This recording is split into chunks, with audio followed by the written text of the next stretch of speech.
Hello, my name is Naomi. When I was just 14, my parents drove me to my grandfather's porch, left without a word, and never came back. No calls, no birthdays, nothing. For 10 years, I thought maybe they'd had a reason. But then, Grandpa died. And suddenly, they showed up, smiling, dressed in black, asking about his $45 million estate like nothing had happened. They said they were here to grieve. But were they really mourning him? Or chasing the money they once walked away from? They tried to sue me, follow me, break me.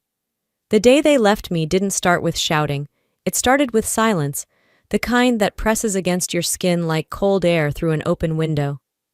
I sat in the back seat of my parents' car, my knees tucked to my chest, a sweater balled up under my chin.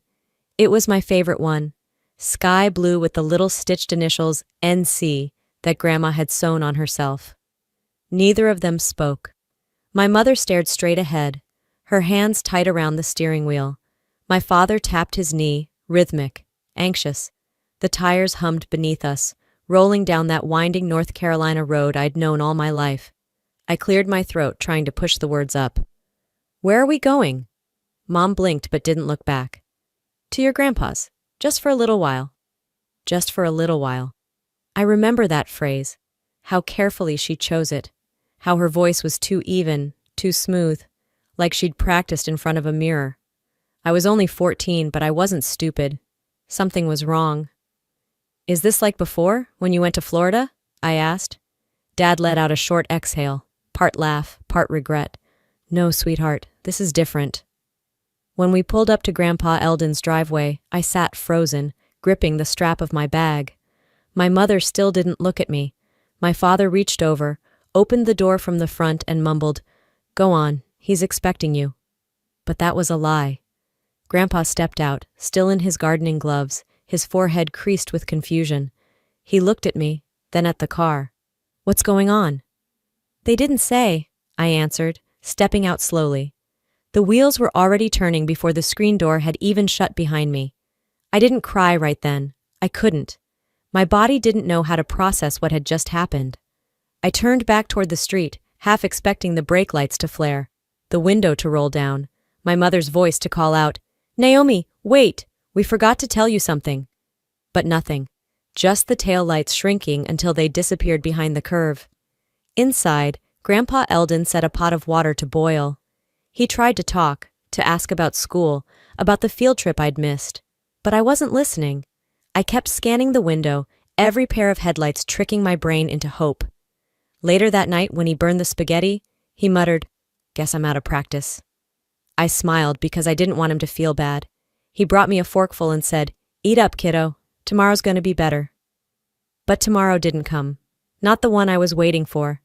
The guest room smelled like mothballs and old wood. I unpacked my bag, looking for the things I'd always carried. My instant camera, the birthday card Mom wrote me last year, that little charm bracelet I wore every summer. Gone. In their place was a crumpled receipt from a pawn shop in Charlotte. A few item codes. One said Charm B. Another, Kodak Instax. My gut twisted. They'd sold them. My keepsakes, my memories, my life, converted into cash. I didn't sleep. I just stared at the ceiling and let the betrayal settle in like a fever. The next morning, Grandpa made scrambled eggs. I nodded through it, trying not to cry when he asked what I wanted to do that weekend. As I reached for my fork, I remembered a week earlier, asking my mom to come to my school dinner. She had smiled and said, "I've got something more important that night." Now I knew what that something was. Around noon, I took my plate to the sink, then wandered into the living room. The clock ticked loud, too loud. Every time a car passed outside, I flinched, running to the window. By evening, I stopped running. But I still watched, and waited. The days that followed blurred together. Grief doesn't move in straight lines. It swirls, clings, stops your breath at the most ordinary moments. Sometimes it was the smell of pipe tobacco lingering in Grandpa Eldon's chair. Sometimes it was the hollow quiet after dinner, where his voice used to fill the silence. By the time the funeral arrived, I thought I had braced myself for everything. I was wrong.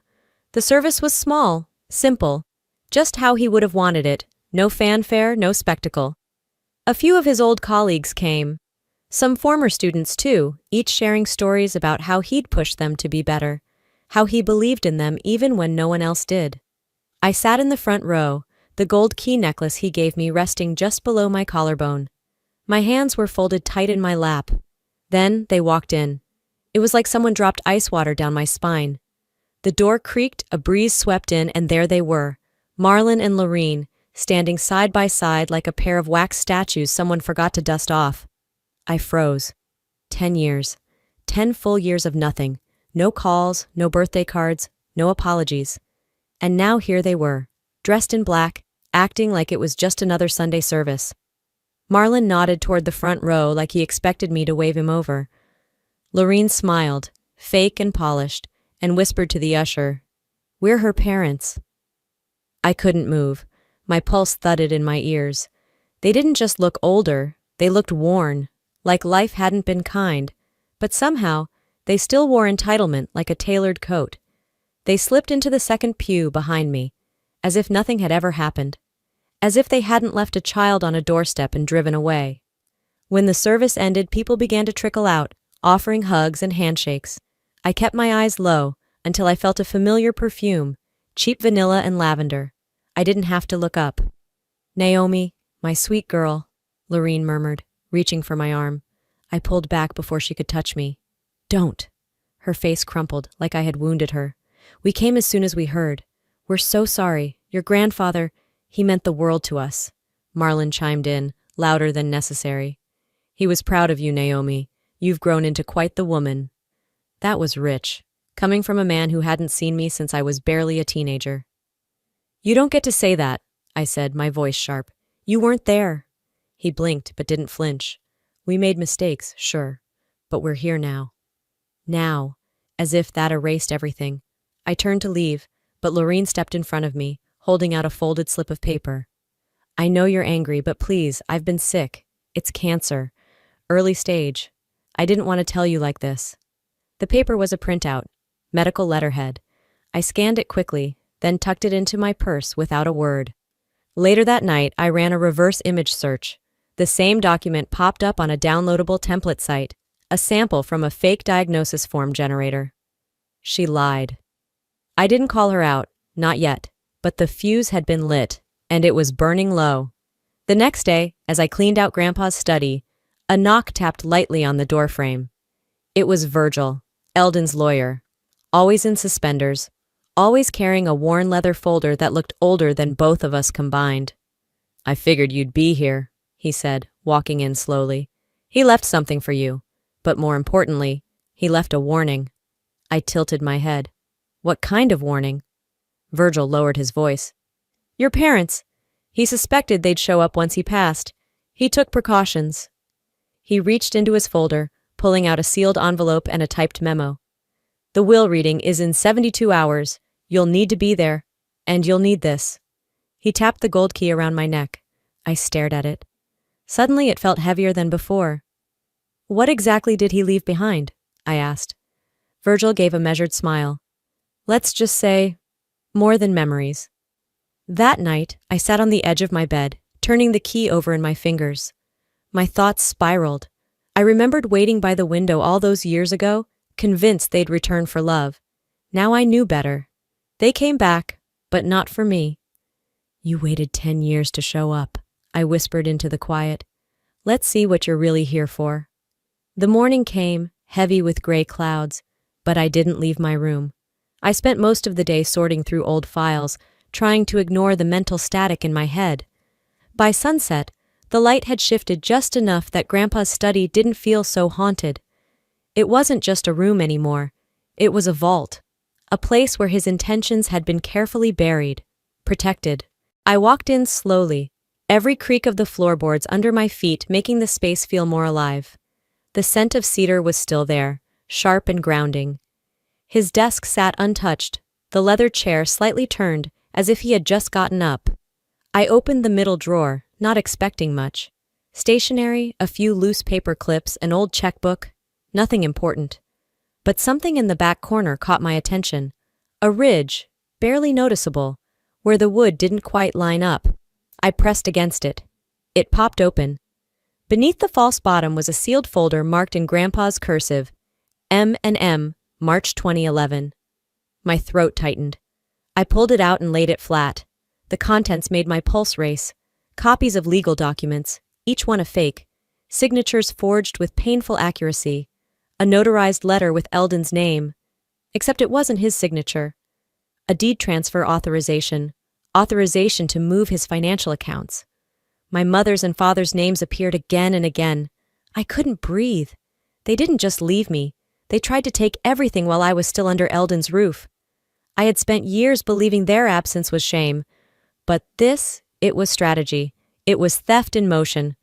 Among the pages was a letter from Eldon to his attorney, dated just weeks after the forged documents. They attempted to access my retirement accounts through falsified permissions. I am initiating full legal protection. Remove them from all access, including emergency contact privileges. Naomi will remain with me. It all made sense now. The silence. The distance. Eldon hadn't been cold. He had been protecting me. And they weren't just guilty of abandonment. They were trying to rewrite ownership, legacy, blood. I sat down in the leather chair, hands trembling slightly. I reached for the drawer on the left, needing air, needing something else. What I found next almost broke me. A journal, bound in cracked black leather. Eldon's handwriting covered every page. Some entries were mundane, weather, meetings, recipe notes, but one stood out, dated 3 years ago. I've been debating whether to leave it all to the Montgomery Foundation. It's clean, detached, no strings. But Naomi, she shows up. She studies, works, never asks for anything. She reminds me of how I started. That means something. There was more. If anything happens to me, let the key decide. I stared at the words, numb. Grandpa had thought of giving it all away, to strangers, to some clean nonprofit name. But something about the way I lived changed his mind. And now?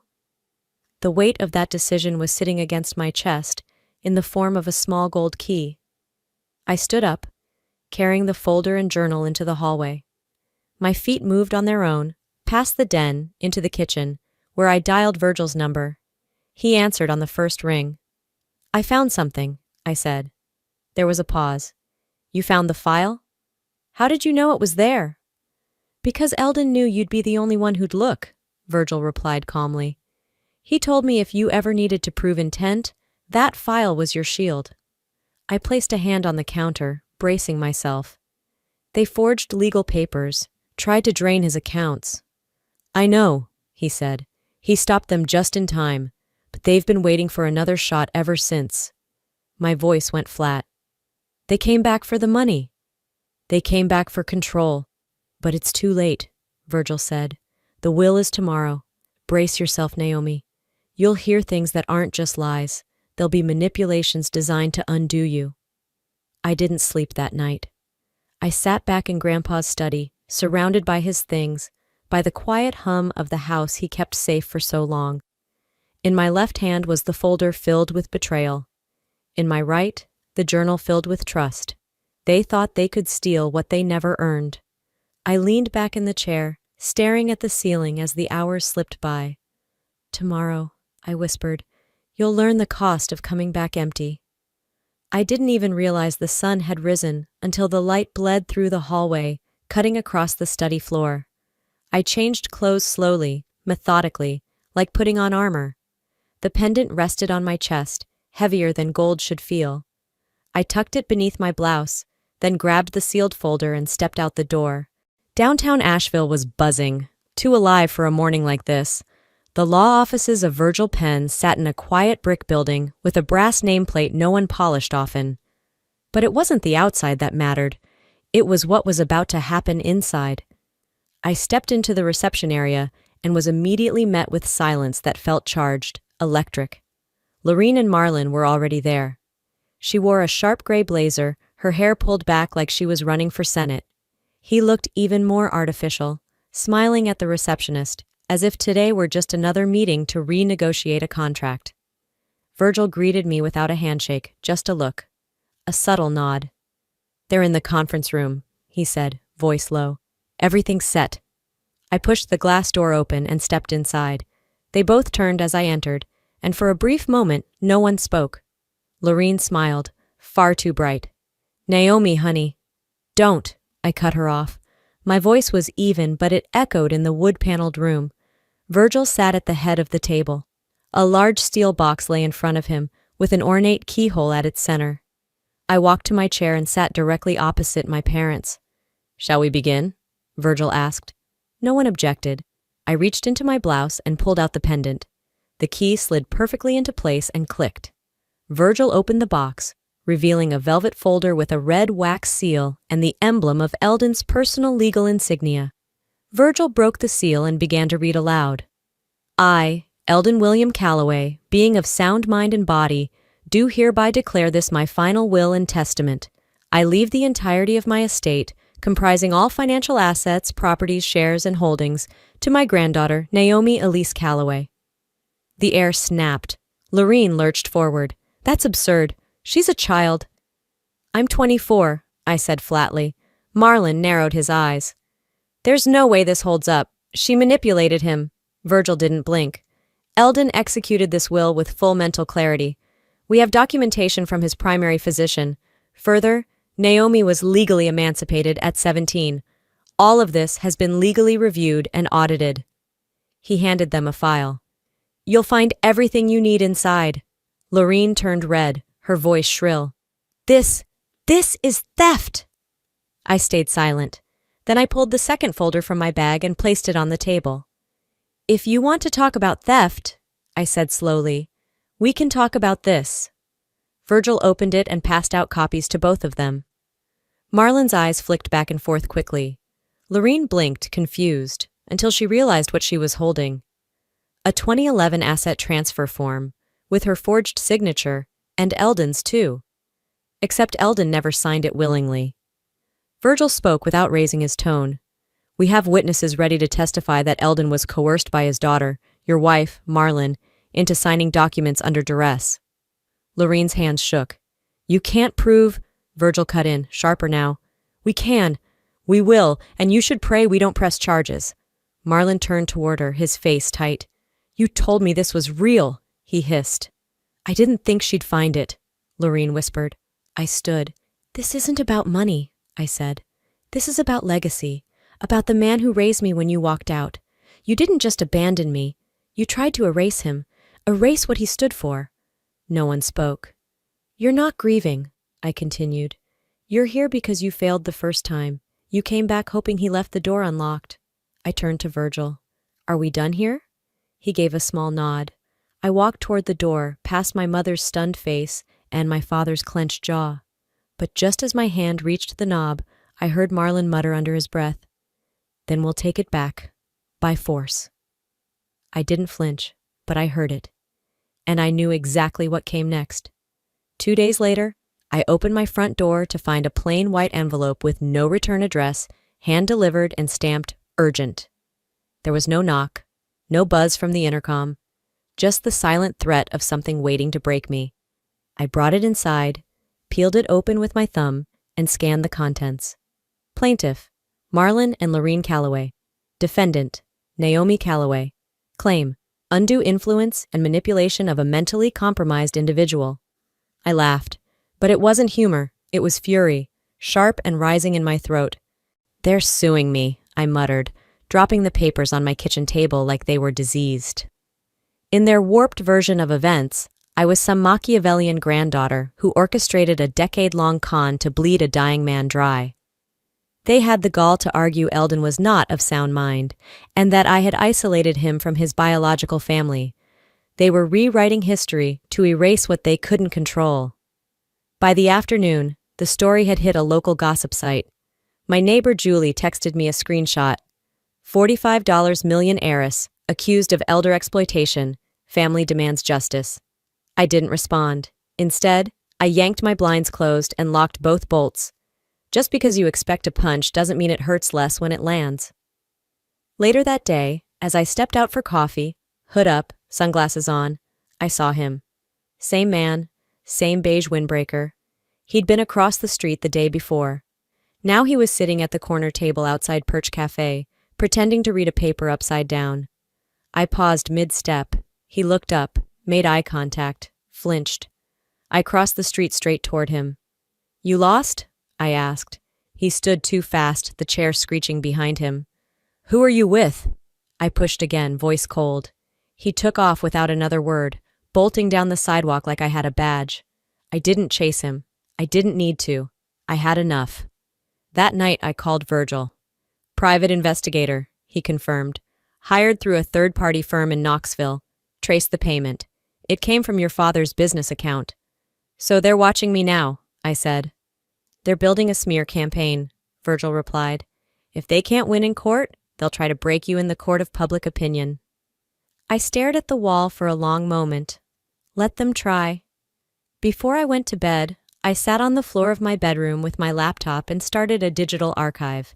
Every voicemail from Eldon, every video of us together, his handwriting on cards, medical records, tutoring receipts, old calendars with Naomi's science fair scrawled across them. I labeled each file with care. This wasn't paranoia, it was war prep. Then I recorded something for myself. A simple video, no makeup, no filters, just me. If you're watching this, it's because I forgot who I am. So let me remind myself. I'm not that girl they left behind. I'm the woman who got back up when they expected me to disappear. I hit save. The next day, I stepped outside for air. The sun was low, casting long shadows down my street. I returned home, calmer somehow, grounded.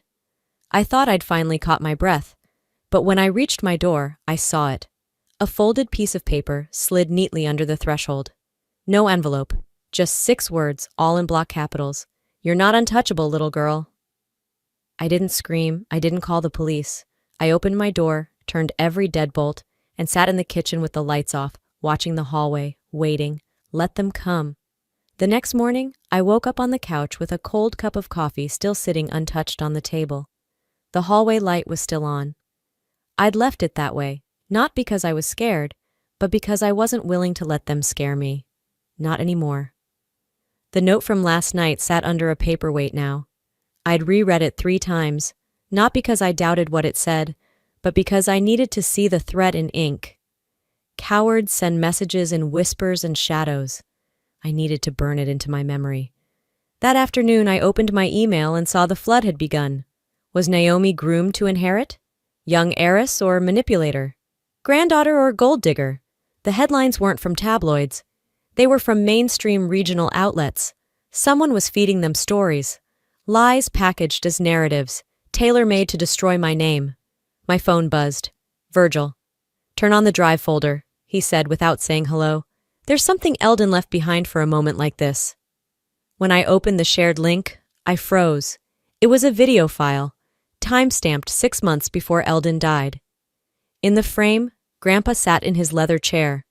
His posture was upright, his voice firm, eyes clear. I, Eldon Calloway, he said, am of sound mind and body, and this is my declaration. I have chosen to leave my estate to Naomi Calloway, not out of obligation, but because she has shown integrity, discipline, and love without condition. This is my will, and I am aware of what I'm doing. I didn't cry. I uploaded the video. Within 2 hours, it spread across every major platform. My inbox exploded. Supportive messages from former teachers, childhood friends, threats from anonymous trolls, accusations, praise, and then came the call that made my stomach drop. Naomi, Dean Andrews said through the phone, we need you to come in, today. I sat in his office with my hands folded in my lap. He clicked his pen too many times. Finally, he said it. There are concerns about the lawsuit, the media portrayal. We're reviewing your scholarship. I nodded once, no tears, no begging. I understand, I said. But you should also understand this. Everything I've been accused of is false, and the video you've no doubt seen confirms that. If this university is about values, then you need to ask yourself what yours are. He didn't respond, only said, we're postponing any decisions until this settles. You may continue attending classes, for now. For now. I was hanging by a thread.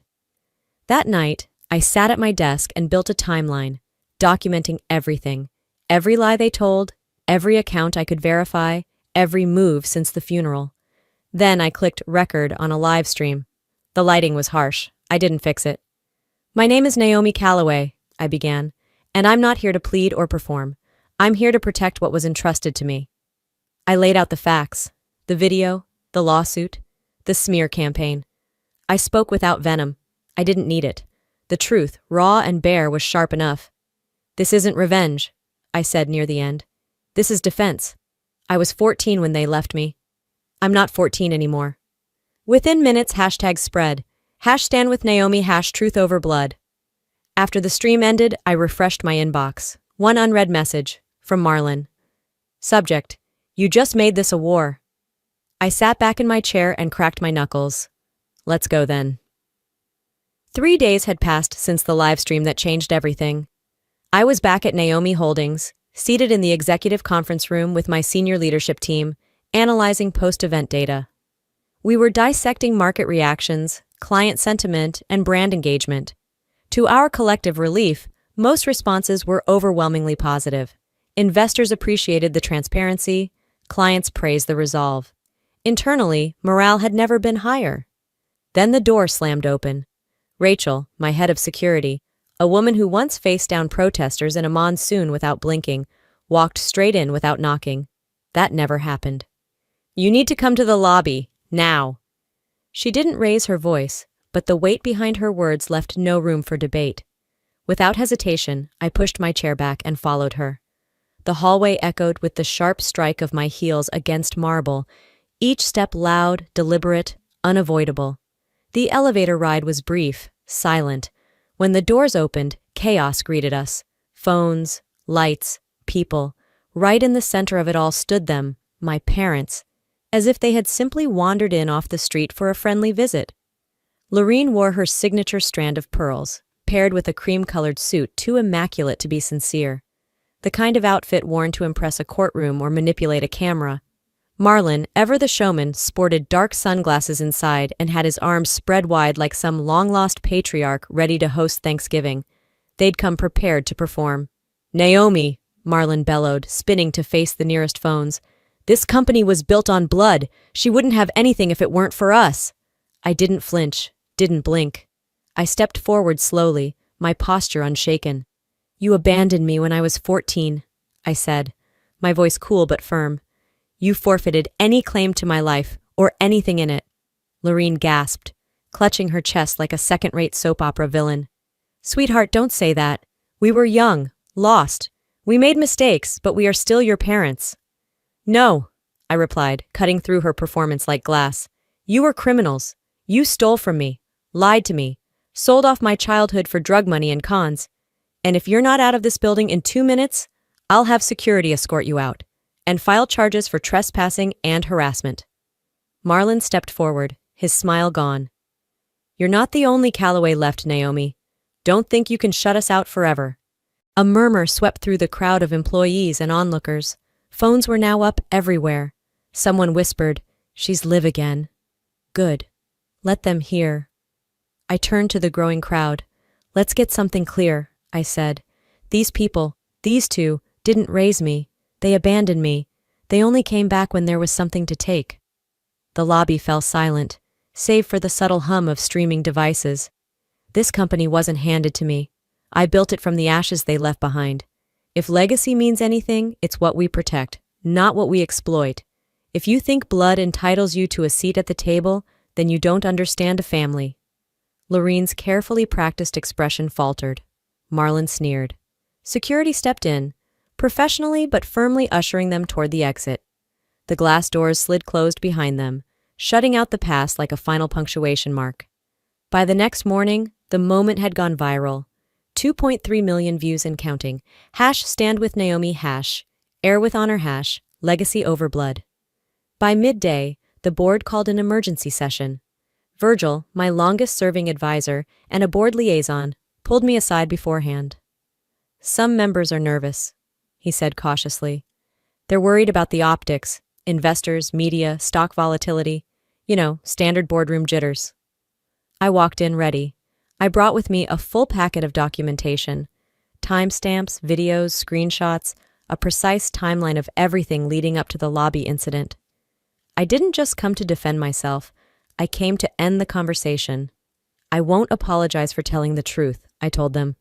And I will not be silenced to protect outdated notions of brand image. If silence is the price of integrity, I'd rather be loud and honest. Some board members looked uneasy. A few nodded. None objected, at least not publicly. That night, I stayed late in my office and rewrote a strategic directive that had been on my mind for months. By the next morning, we'd launched a new initiative under my foundation, Air with Honor. It was more than a campaign. It was a public-facing advocacy branch to help others who had suffered betrayal at the hands of family, especially those who'd endured abuse, financial manipulation, or legal obstruction related to inheritance or legacy rights. This was bigger than me now. There were thousands, maybe millions of people out there watching that live stream. People who had been made to feel alone, powerless, voiceless. Now they knew they weren't. As I was shutting down my laptop that evening, a new notification popped up in my inbox. It was from my legal team. Urgent. Certified mail Marlon Calloway v. Naomi Calloway filed allegations. Defamation, business obstruction, inheritance fraud. My hands didn't shake. My breath didn't catch. They weren't done coming for me. And now neither was I. The courthouse steps were slick with morning drizzle. Rain clung to the stone like a whisper, just loud enough to make you cautious. Reporters huddled at the bottom of the stairs, microphones in hand, eyes scanning for a story to devour. They reminded me of seagulls, restless, opportunistic, waiting for something to drop. I didn't stop. I didn't look at them. I didn't have to. I held the leather folder against my chest with both arms, like a shield. It contained more than documents. It carried years of silence, truths buried and unspoken, the echoes of a childhood stolen and the man who gave me back a name, a home, and a future. Inside the building, everything shifted. The air was stale and still, as if time itself had paused to listen. The courtroom filled faster than expected. The gallery was packed. Faces I didn't recognize, some sympathetic, some skeptical. Whispers stirred like wind against marble, brushing the edges of wooden benches and sharp-suited egos. Across the aisle, Marlon lounged like a man on vacation. Confident, relaxed. Like he thought the whole thing was a formality, just another performance where he played the victim and walked out richer than he came in. Lorene sat beside him, all pearls and feigned fragility, dabbing at her eyes with a neatly folded handkerchief. Her tears were dry, her nerves were rehearsed. Their lawyers matched the image perfectly, expensive suits, polished shoes, expressions carved from stone. They didn't come to argue facts, they came to sell fiction. Virgil leaned toward me, voice low. Just speak the truth. That's all they didn't count on. I nodded. It wasn't comfort I needed. It was clarity, and I had it. The trial opened exactly how I imagined it would, with character assassination disguised as reasonable doubt. An estranged child returns, spends a brief amount of time with her grandfather, and suddenly she's the sole heir? Their lead attorney delivered it like a joke, raising an eyebrow and glancing toward the jury as if waiting for a laugh. What are we supposed to believe? I watched the jurors carefully. One of them scribbled a note. Another frowned. The rest kept their faces neutral. Then it was our turn. Virgil rose slowly. He didn't need theatrics. He let the facts speak for themselves. Custody rulings from 2011, showing how I'd been legally removed from my parents' care. Documentation of my emancipation, signed and stamped. Medical assessments of Eldon's mental state, each one verifying his clarity in the final year of his life. Finally, he played the video, the one Eldon recorded 6 months before he died. His voice filled the courtroom. I've thought long and hard about this, Eldon said, looking straight into the camera. Naomi's the only one I trust. She's the only one who never asked for anything except time. She never once tried to take. She gave. That's what legacy should go to. The room was utterly silent. Then it was my turn. I stood and walked slowly to the stand. My hands were steady, my voice clear. He chose me because I stayed, because I didn't walk away when things got hard. I didn't ask for his money. I only ever asked for something simple, family. I didn't cry. I didn't shout. I didn't have to. Then they called Lorene. She walked to the stand like she was made of glass, every step measured. She clutched her handkerchief like it was proof of something real. I always loved Naomi, she said, her voice quivering just enough. I sent letters, birthday cards. I tried to visit. I wanted to be in her life, but I was pushed out. It was a masterclass in manipulation. I waited for the pause between her words to widen. Then I spoke. "If you'd loved me, you wouldn't have left," I said. "You don't abandon someone and then expect to be welcomed back in when there's something to gain. Love doesn't work like that. Family doesn't work like that." The air shifted again. No one moved. The judge, who had watched all of this unfold with the patience of someone used to human drama, finally leaned forward and adjusted her glasses. "Case dismissed with prejudice. Miss Calloway retains all legal rights to the estate. Further claims of this nature will not be entertained." And just like that, it was over. I stepped out into the daylight. This time the rain had stopped. The clouds were beginning to break apart, and the sun cut through in pale golden rays. Reporters surged forward. Cameras clicked. Microphones thrust into my face. "Miss Calloway, do you feel vindicated? Do you have a comment on the ruling?" I kept walking. Some truths don't need a headline. Some victories don't need confetti. I walked down the courthouse steps, each one lighter than the last, and disappeared into the noise. That evening, I returned to my apartment and curled up on the couch with a blanket and a cup of chamomile tea. The city buzzed outside, but in my living room, there was only the soft glow of a floor lamp and the quiet hum of stillness. I opened my phone and scrolled through the flood of messages. Congratulations. Media requests. Supporters sharing their own stories. One message stood out. A DM request from an unfamiliar profile. No real name, just a muted image of a seascape as the avatar. I tapped it open. "I think we might share a father. I'm sorry about what you're going through. Alec, 28, Baltimore." My stomach sank. My heart paused. Same father. Different life. A half-sibling I never knew. A silence I hadn't expected to break. The next morning, I drove out to Eldon's grave. The groundskeeper had done his work. The grass had thickened, green and soft, and spring flowers bloomed around the headstone. I knelt down and sat cross-legged beside it, brushing a few leaves away. From inside my coat, I pulled out a folded letter, written by hand the night after the trial. I unfolded it slowly. "I kept my promise," I said aloud, voice cracking a little. "They came back, but I didn't fall. You built me to stand." I reached into my pocket and took out the gold key he'd left me, the one he said symbolized more than inheritance. It meant trust, continuity, a belief in something better than the past. I set the key gently on the stone, letting it rest there for a long moment, catching the morning light. Then I picked it back up and fastened it around my neck again. That night, I stared at Alec's message for a long time, fingers hovering over the screen. There was a new story waiting. This time, I typed, "Tell me your story." The hum of the copier beside my desk clicked off as I signed the last document in the stack. Just like that, it was official. The Eldon Legacy Foundation existed, legally, structurally, and spiritually.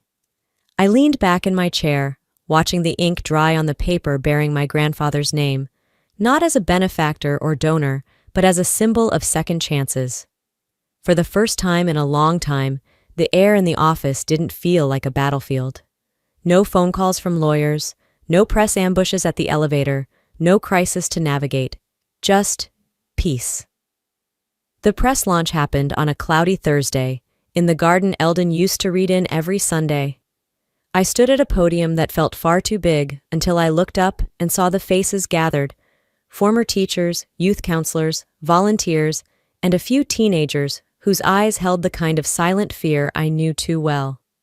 "This foundation isn't about me," I began, adjusting the mic. "It's not about the Calloway name. It's about what we do when someone chooses to see us, not as broken, but as becoming." The applause wasn't loud. It didn't need to be.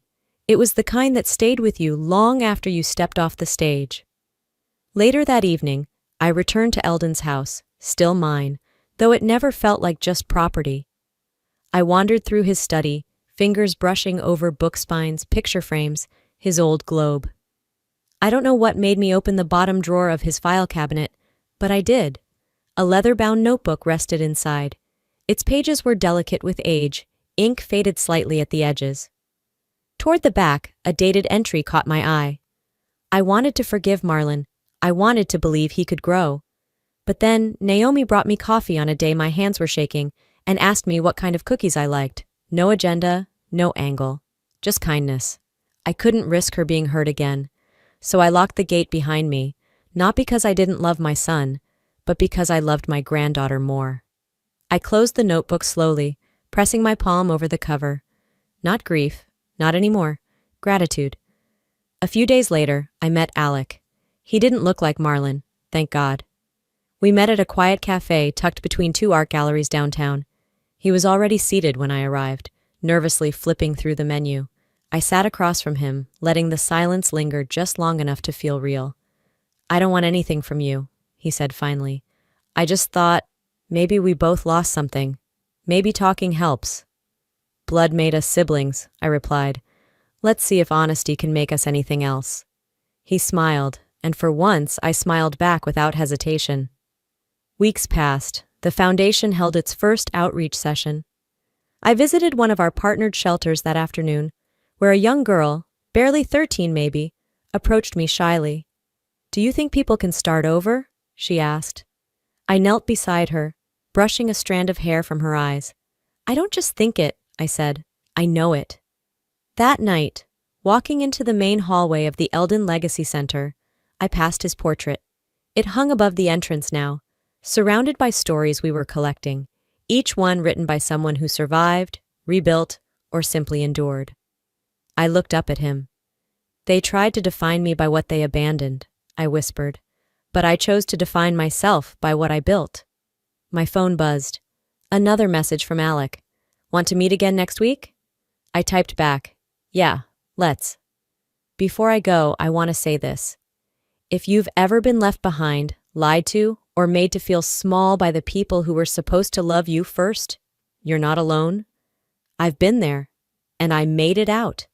Not because I'm stronger than anyone else, but because I stopped waiting for closure from those who broke me and started creating it for myself. Legacy isn't about blood. It's about choice. It's about choosing kindness when cruelty taught you silence.